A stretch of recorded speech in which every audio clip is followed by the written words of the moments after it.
네, 안녕하세요. 주식은 역시 끼리끼리스의 끼리십니다. 안녕하세요, 여러분들. 자, 주말이 시작되었습니다. 이번 주말도 푹 쉬시고요. 그런데 그 와중에 어제 미국장이 조금 혼조세를 나타냈습니다. 거기에는 몇 가지 이유가 존재를 했는데 이런 것들 때문에 아마도 걱정하시는 기분들이 조금 있으실 것 같습니다. 그래서 오늘은 어제 무엇 때문에 미국 증시가 갑자기 1% 넘게 쭉 빠지다가 또 올라오다가 그런 식으로 난리를 쳤는지, 그리고 이 악재라고 볼 수 있겠죠. 이 악재가 다음 주까지 계속 영향을 미칠지 한번 깔끔하게 보도록 하겠습니다. 같이 공부하시죠. 렛츠 기릿.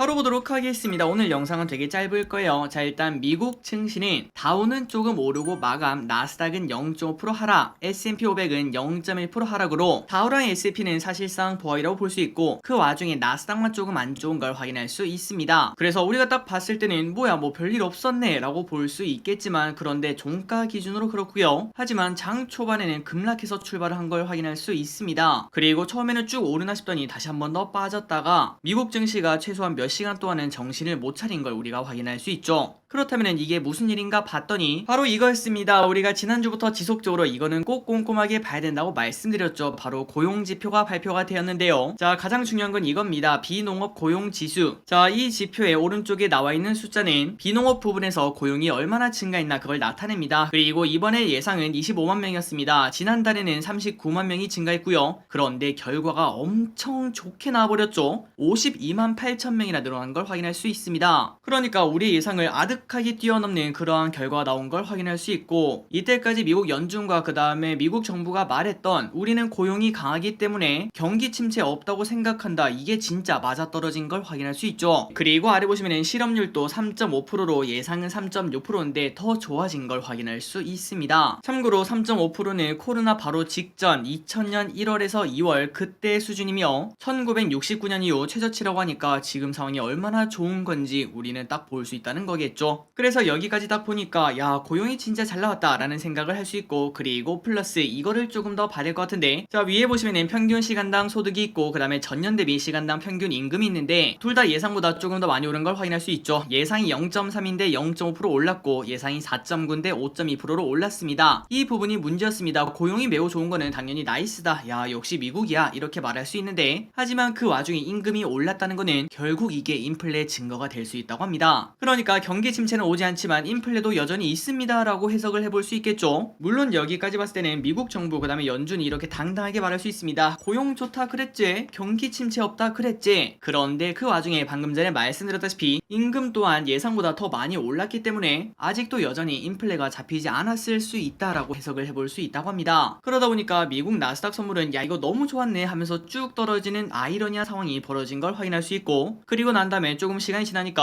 야 잠깐만, 근데 우리 생각을 한번 해보자. 인플레는 근데 지금 어차피 잡혀 나갈 거 아니야. 그런데 그 와중에 우리가 걱정했던 게 경기 침체였는데 경기 침체가 없다면은 이거는 또 올라가야 되는 요인 아닐까? 라고 생각하며 증시가 쭉 올라가게 됐고요. 또 그런데 그러면 야 그런데 좋아도 너무 좋았어, 안 그래도 올해 말까지 연준이 계속 금리를 올린다고 하는데 그 금리 인상 속도가 더 빨라지는 거 아니야, 이러한 걱정이 나오면서 또 빠졌다가 올랐다가 빠졌다가 올랐다가 마지막에는 그 진폭을 줄이는 걸 확인할 수 있지만, 어쨌든 이 영향 다음 주까지는 조금 이어질 거라고 생각을 해볼 수 있겠죠. 그렇기 때문에 다음 주 월요일날 미국 선물이 딱 시작을 하고 그때 나오는 반응이 이제 찐 반응이라고 생각을 해볼 수 있을 것 같습니다. 주말 사이에 투자들이 많은 생각을 했다고 볼 수 있겠죠. 어쨌든 지금까지 정리를 하자면은, 그러니까 고용지표가 정말 잘 나왔습니다. 그래서 경기 침체 없다라는 생각을 해볼 수 있는데, 그런데 너무 잘 나와버렸고 임금 인상이 예상보다 조금 더 가팔랐다고 합니다. 그 말인즉슨 아직도 인플레가 잡히지 않았다. 그런데 그 와중에 야 자이언트 스텝 2번 했는데 경기 침체가 안 온다고? 이 건방진 놈들 그럼 한번 3번 맞아봐라, 이런 얘기가 나올 수 있다는 거겠죠. 그러니까 기분들 깔끔하게 이해가셨죠. 어제 미국 증시가 혼란스러웠던 이유가 바로 이거였고, 그렇다면 이제 진짜 중요한 게 뭘까요? 맞습니다. 다음 주에 CPI가 발표가 되는데 이 CPI가 바로 물가의 척도라고 생각을 해볼 수 있겠죠. 그래서 이 CPI를 딱 봤는데 물가가 잡혔다, 그렇다면은 야 물가도 잡혔고 그 다음에 경기 침체도 없네 라는 최고의 상황이라고 생각을 해볼 수 있고, 그때는 증시가 매우 좋은 흐름을 나타낼 거라고 생각을 해볼 수 있겠죠. 그런데 그 반대로 만약에 CPI에서